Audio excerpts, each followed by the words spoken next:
La saison 2026 est même pas là, que c'est la deuxième fois qu'on parle de changer le règlement moteur. Alors cette fois, c'est pas juste un coup de com' de Momo pour se faire mousser, là on parle de quelque chose un petit peu plus tangible. L'humble spécialiste de peinture et de livrée que je suis pensait que justement ça faisait partie du règlement technique 2026 d'envoyer des balles courbes aux constructeurs, de les challenger, les forcer à sortir de leur zone de confort pour le bien de l'automobile en général. Mais il y en a qui se sont plaints. Notamment, le truc qui ressort le plus, c'est cette répartition 50-50 entre le système élec et le système thermique. Alors c'est quoi les bails et quel impact cela pourrait-il avoir et surtout qu'est-ce que j'en pense moi, blablateur professionnel que je suis? Tout ça et bien plus peut-être dans cette vidéo.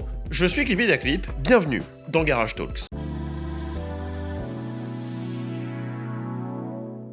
En 2026, la Formule 1 change plein de trucs. Carburant tellement durable et bio sa mère qu'on le trouverait chez Biocop. Abandon du MGEH, ce système responsable de récupérer l'énergie thermique pour recharger les batteries de la voiture. Un système dont l'application sur la route est assez inexistante en fait, parce que bon, c'est un système qui marche très bien à haut régime, quand tu génères un maximum de chaleur, et sur la route, t'évites d'être à haut régime et de faire surchauffer ton moteur, dans la mesure où bon, c'est généralement mauvais quoi pour la conso, les pièces en général. Bref, c'est pas prévu pour quoi, à part sur une AMG Project One. Les applications civiles sont assez pauvres, même si c'était il y a quoi 2 ans de ça où Mercedes avait dit non, on va en mettre sur les voitures de série. Et une news comme ça a pas dû aller très loin. Et en plus de tout ça, un split 50-50 entre le moteur thermique qui devrait produire aux environs de 350 kW et le système électrique. C'est un règlement qui a été conçu pour attirer plus de manufacturiers, Audi en grande partie, surtout Audi, vraiment surtout Audi. Porsche aussi, mais ils avaient la flemme parce qu'ils voulaient juste racheter une équipe et Red Bull a fait bah non. Et ça a eu le double effet qui se coule de faire revenir Honda, qui n'est du coup jamais réellement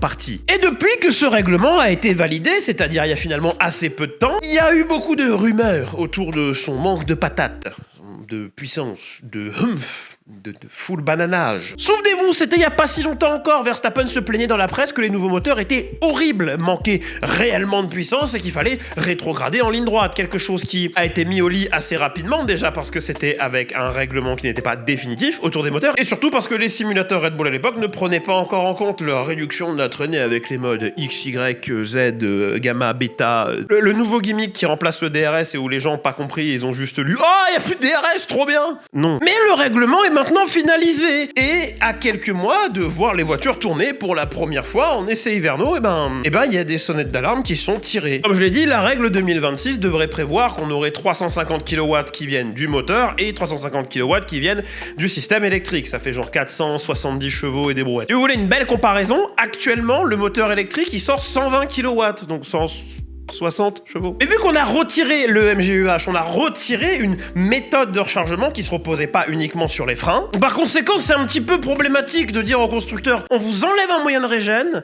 mais faut que vous sortiez plus de puissance. C'est possible ou pas? Et il y a certains constructeurs, Red Bull, qui sont en train de parler de littéralement avoir besoin de lift and coast en qualif. Pour ceux qui ne savent pas, le lift and coast, c'est cette action de relâcher l'accélérateur sans forcément appuyer sur le frein et en gros laisser la traînée générée par la voiture la ralentir.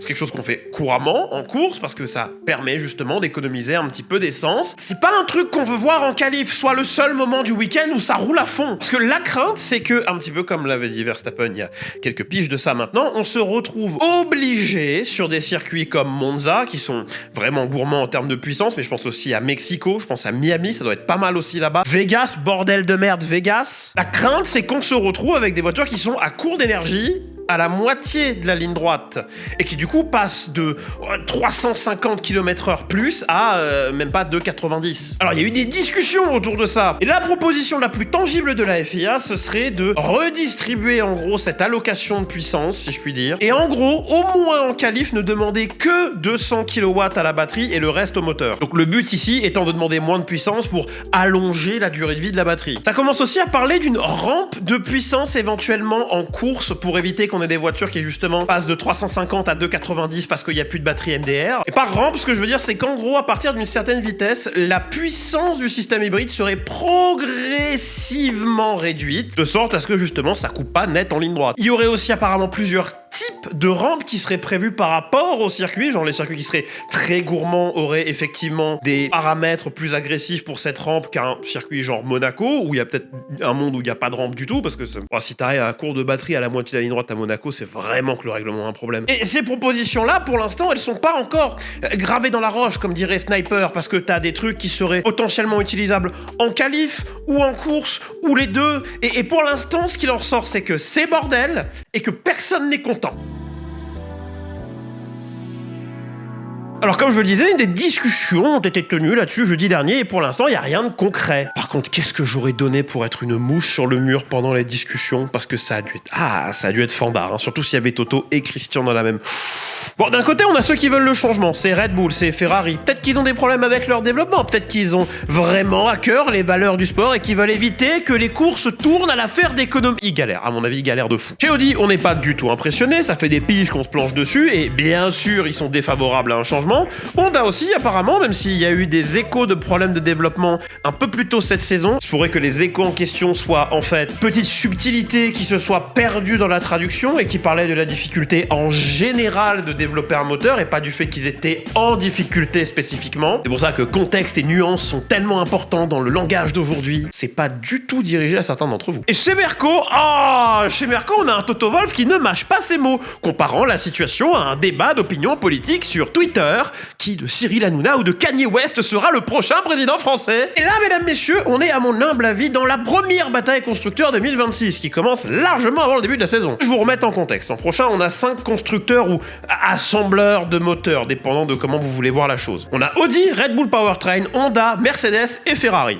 Ça fait 5. Audi, Red Bull et Honda sont les seuls à ne pas fournir d'autres équipes. Ce que je veux dire par là, c'est que Audi se motorise eux-mêmes, Honda fournit exclusivement Aston Martin, donc il y a une relation privilégiée, et Red Bull Powertrain ne fournit que Red Bull et l'écurie sœur, peu importe comment qu'elle s'appelle l'année prochaine. Par contre, Mercedes, ils fourniront 4 équipes, à savoir Alpine, Williams, McLaren et bien sûr eux-mêmes. Quant à Ferrari, eux, ils vont en fournir 3, à savoir eux-mêmes, As et Cadillac. 4 teams motorisés par Merco, 3 par Ferrari dans ce règlement nouveau 2026. Si vous avez suivi, ceux qui sont vraiment contre le changement ou petite annotation au règlement actuel, c'est Mercedes, Audi, Honda. De ceux qui sont de sûr pour une altération du règlement, on a Red Bull et... on a Ferrari qui a rien dit d'officiel, mais on me murmure à l'oreille du petit doigt qui sonne à la porte que ils sont non, ils aimeraient bien changer aussi, ouais. Et ce serait pas déconnant parce que du coup, on aurait les vrais constructeurs, entre guillemets, ceux qui produisent en masse des véhicules hybrides et électriques qu'on voit sur les routes au quotidien. Des constructeurs qui ont pas mal d'avance dans le domaine, du coup, qui veulent que ça reste tel quel, parce que déjà, il y a des applications civiles pour eux, et ils ont sûrement une certaine connaissance des systèmes, une certaine avance par rapport aux constructeurs de course, stricto sensu avec Red Bull qui ne fait que des moteurs pour la Formule 1, mais on n'y pense pas trop, mais Ferrari aussi, ils font pas réellement, ou en tout cas ils ont pas l'investissement d'un Honda, d'un Audi sur route ouverte avec des systèmes hybrides. Si quoi que ce soit, je t'ai fait, l'hybride, on en est au balbutiement. C'est peut-être un peu fallacieux de dire qu'ils en sont à leur balbutiement, mais on n'est clairement pas au même niveau d'investissement qu'un Honda, Mercedes ou Audi. Je suis vraiment dans la spéculation quand on parle de Ferrari, parce que pour l'instant, au moment où j'ai écrit et où je déblatère mes lignes, Vasseur ou quiconque chez Ferrari ne s'est pas prononcé officiellement par rapport à ça. Par contre, ce qui est sûr de sûr, c'est que le fer de lance de l'offensive, on veut qu'on change le règlement, c'est Red Bull, qui laisse sous-entendre qu'ils seraient réellement inquiets de la portion hybride de leur nouveau Power Unit. Mais dites-moi, l'hybride, apporter un soutien technique par rapport à ça, c'était pas la part de Ford, ça, initialement ? Bon, maintenant que j'ai sorti mon petit peu de venin sur Ford, parce qu'il fallait bien que... voilà. En fait, avec la quantité de désinformations qui circulent autour du sujet, on est au courant de rien. Que, genre, tout est son contraire qui sont dit. Donc, moins et plus, ça s'annule. D'un côté, t'as ceux qui disent, qui colportent et qui pensent que Red Bull est tellement en avance que quand ils disent ça, c'est vraiment pour éviter que le début 2026 soit un fiasco pour tout le monde. Ça vient d'Horner quand même à la base. D'un autre côté, t'as des gens qui sont en mode non, c'est bien Merco qui est en avance sur tout le monde, ça va être un bis repetita de 2014. Et c'est d'ailleurs pour ça qu'il faudrait altérer le règlement, parce que au nom du sport et de... Donc les infos réelles et tangibles qu'il faut retenir, parce que là on va passer à la partie où je balance mes opinions là, c'est que pour 2026 ce qui était prévu initialement c'est 50-50 élec et thermique, que des constructeurs tirent la sonnette d'alarme sur le fait que c'est peut-être pas un truc qui peut être maintenu sur les circuits trop haute puissance et qu'il va falloir lift and coast en qualif, que des discussions autour de ça ont été entamées, que la FIA a proposé des trucs, notamment un split qui serait plus de l'ordre du coup de 64-46, et qu'on est qu'à quelques mois de voir les bagnoles rouler. Ce que ça veut dire, c'est que s'il y a des altérations à faire, elles peuvent pas être massives. Le règlement 2026, tout aussi alléchant soit-il pour les constructeurs, à mon avis, il était beaucoup trop ambitieux. Pas parce que les moteurs, oh là là, c'est compliqué, non, mais parce que c'est la première fois, en tout cas de mon vivant, qu'on change à la fois un aspect aussi lourd au niveau du moteur, parce qu'on change carrément de règlement moteur, et qu'on change aussi complètement de règlement aéro. Tu balances ça à la gueule des constructeurs super tard, et que eux trouvent des problèmes qui sont réels et tangibles. Bon là, c'est peut-être un jeu de pouvoir, un power play si vous préférez, entre équipes, mais il y a peut-être des craintes qui sont légitimes derrière cette histoire. Bah ça laisse très peu de temps pour corriger le tir, voire même pas du tout. Du coup, on est vraiment pas à l'abri d'un scénario Albert Park 2014 où soit la course est un bordel total, les fans ne sont pas contents parce que le nouveau son gneugneux, mais surtout c'est un bordel total parce que t'as la moitié des voitures qui tombent en panne. Ou peut-être, et à mon avis ce serait pire, la fiabilité est pas remise en question, par contre, la course tourne à l'affaire de procession. Genre, personne n'est à fond, tout le monde est en train de gérer son électricité, tout le monde est en train de gérer sa quantité de carburant, gérer ses gommes par-dessus le marché. Genre, l'endurance c'est marrant parce que ça dure 6 à 24 heures. Là, sur 2 heures, il y a moins de temps de... Après, il y a une portion de moi qui pense que c'est pas des craintes légitimes et que les constructeurs qui ont des problèmes avec ça en appellent effectivement à l'aide, mais que les autres arrivent à composer avec les challenges de ce nouveau règlement. D'ailleurs, je trouve ça délicieux d'ironie, à quel point Merco est en mode non, touchez à rien, le règlement est formidable, on adore, touchez pas. Surtout quand on sait à quel point Mercedes a eu la main, entre guillemets, dans le règlement turbo-hybride 2014, parce qu'ils ont commencé à développer le moteur des piges avant tout le monde. Si je dis pas de conneries, ils ont commencé dès 2010, là où il y a des sources qui disent que Ferrari n'a commencé qu'en 2013.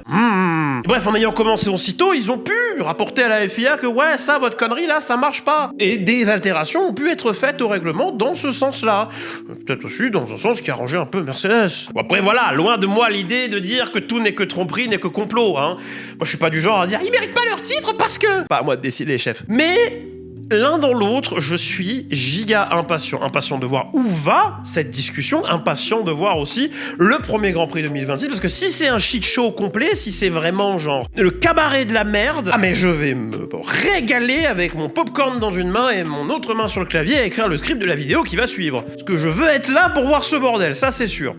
Je vais être là avec vous, parce qu'on est presque 30 000 abonnés, donc généralement je fais pas ça, mais si vous voulez vous abonner, ce serait Tip Top Giga Groove. Si je vous dis ça, c'est parce que je me doute qu'elle vous a plu, parce qu'on est à la fin de cette vidéo. Merci beaucoup de l'avoir regardé jusqu'au bout, c'était Clippy Clip, vous pouvez me suivre absolument partout, ça s'affiche. Me suivez pas dans la rue, mais si vous voulez taper un selfie et dire bonjour, faites-le, ça valide mon ego de fou. On est sur Twitch, Twitter, Instagram et tout le bordel. Le prochain Le Car est en retard, comme d'habitude. Et ce vendredi 2 mai sur Twitch, on fera du Assetto Corsa avec vous. On roulera à Oulton Park avec des GT4 et si vous voulez participer, il suffit de rejoindre le Discord qu'exceptionnellement je vais mettre en commentaire épinglé de cette vidéo et il vous suffira de, évidemment, lire les règles, de prendre le rôle Sim Racing et de vous diriger vers le salon Assetto Multi, dans lequel vous n'oublierez pas de checker tous les messages épinglés parce que c'est grâce à ça que vous pourrez genre savoir comment participer, etc.